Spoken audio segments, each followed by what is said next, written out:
Some common side effects of sildenafil. Abnormal vision. It is observed in up to 11% of the people taking sildenafil. Back pain.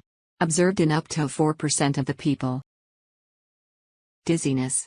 Observed in up to 4% of the people. Dyspepsia. Observed in up to 17% of the people. Flushing. Observed in up to 18% of the people. Headache. Observed in up to 28% of the people. Muscle pain.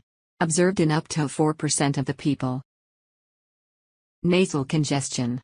Observed in up to 9% of the people. Nausea.